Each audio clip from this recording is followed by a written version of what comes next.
매일 성경과 함께하는 오늘의 큐티 시간입니다.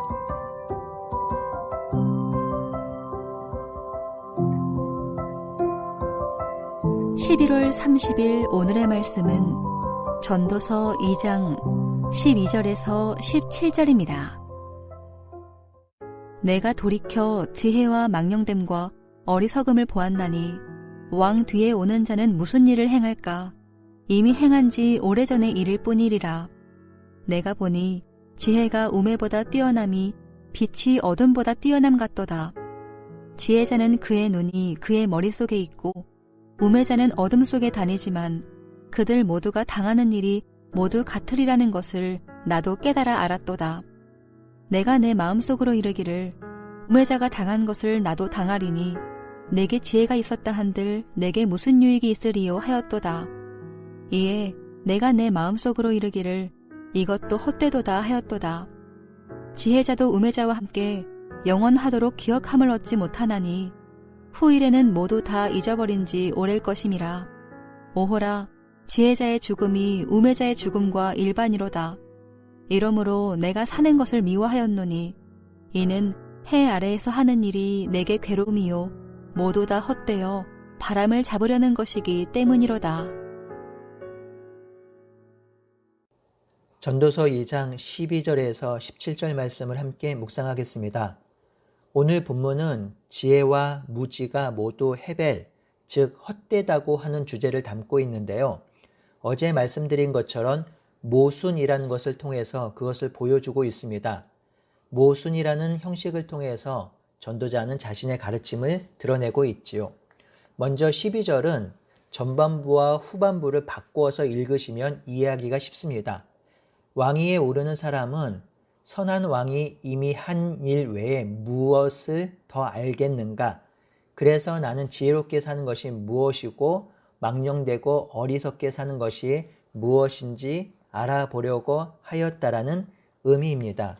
이 12절은 오늘 본문보다는 내일 본문을 설명하기 위한 것인데요. 이 12절과 내일 본문이 연결되고 있습니다. 이제 13절을 살펴보겠습니다. 전도자는 지혜의 뛰어남을 진술합니다. 지혜가 우매보다 뛰어나다고 하지요. 얼마나 더 뛰어나냐면 빛이 어둠보다 뛰어남 같다고 하지요. 지혜를 빛에 비유하고 우매함을 어둠으로 비교하면서 지혜가 얼마나 유용하고 선하고 귀한 것인지를 말하지요. 14절도 같은 맥락으로 진술합니다. 지혜자는 그의 눈이 그 머릿속에 있다고 하지요. 이 말은 앞을 볼 수 있는 머리, 즉 지혜를 가지고 있으니 분별력이 있어서 자기 앞을 보면서 산다는 말이지요. 우매자는 어둠 속에 다닌다고 하는데요. 이 말은 우둔하고 어리석은 사람은 한 치 앞도 보지 못하며 어둠 속에서 헤매는 인생을 산다는 것이죠. 여기까지는 소위 규범적 진술입니다. 잠언적 진술이고요. 율법적 진술입니다. 모두 다 그렇게 알고 있고 그렇게 믿는 내용이죠. 하지만 14절 하반절부터는 앞의 진술이 부정이 됩니다.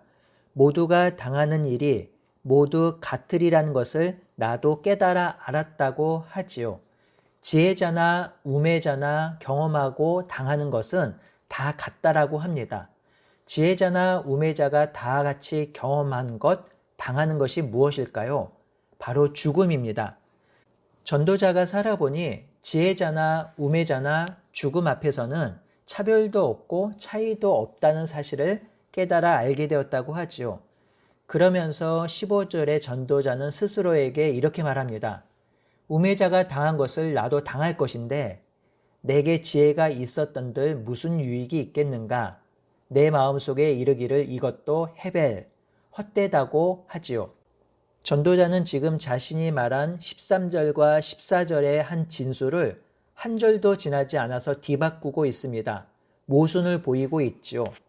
여기서 전도서에서 가장 자주 등장하며 눈여겨보아야 할 모순이라는 문학적 장치가 드러나고 있습니다. 13절과 14절 상반절에는 지혜가 빛과 같은 것이라고 하면서 지혜가 선하고 지혜를 가져야 한다고 진술합니다. 하지만 바로 다음 절인 15절에 모순된 진술을 하죠. 지혜자나 우매자나 모두 같으며 지혜나 우매가 별반 다르지 않다고 진술합니다. 모순이죠. 앞에서는 지혜가 유용하며 선하며 추구할 것이라고 강조하잖아요. 그런데 15절은 내가 지혜가 있었던들 무슨 유익이 있으며 그 지혜가 무슨 선이 되겠느냐라고 말합니다.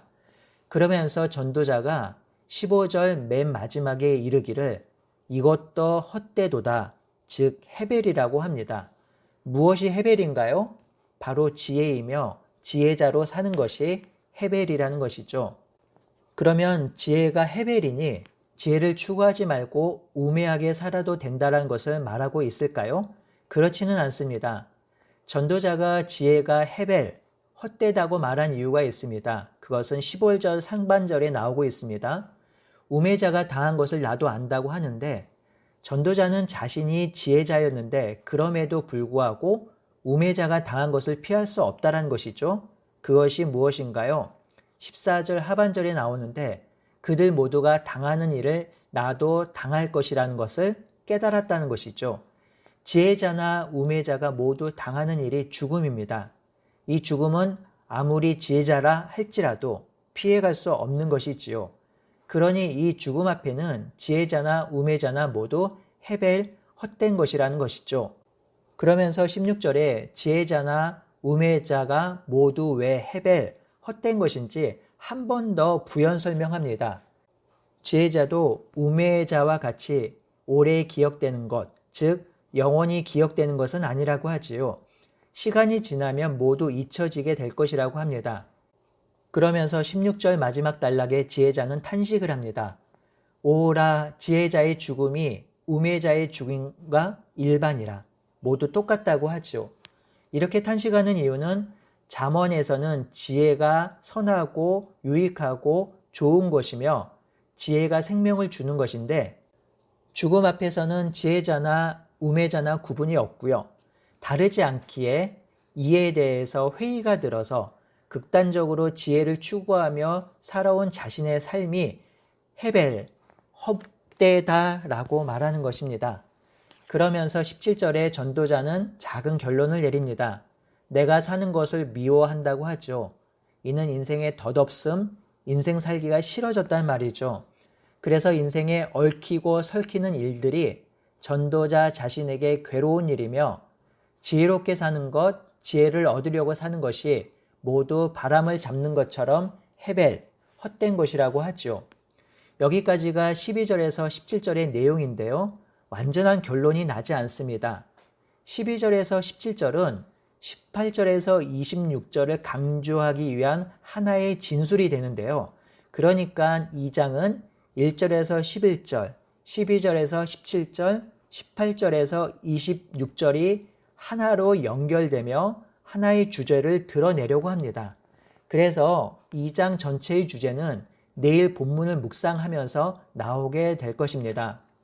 전도자는 지혜에 대해서 규범적 진술, 그러니까 전통적이고 율법적이고 잠언적 평가에 대해서 긍정을 하지요. 그것은 사실이라고 합니다.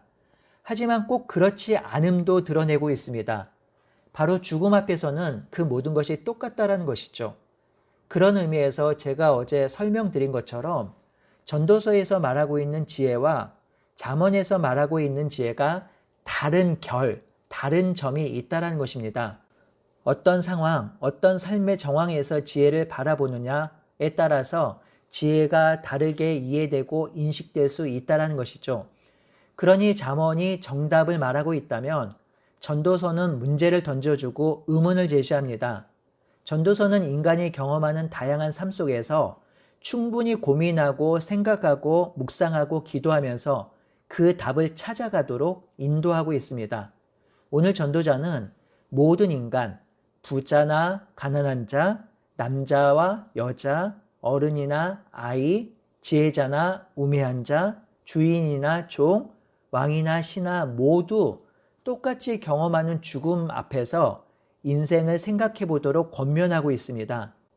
그런데요, 이렇게 생각하고 사고하고 묵상하는 것이 때로는 힘들고 어렵습니다. 전도자는 깊은 고뇌 속에서 차라리 삶을 미워하겠다고 합니다. 얼마나 그 묵상과 고민이 고통스러우면 그렇게까지 말했을까요? 오늘 하루 하나님 앞에 나아가 깊이 묵상하고 생각합시다.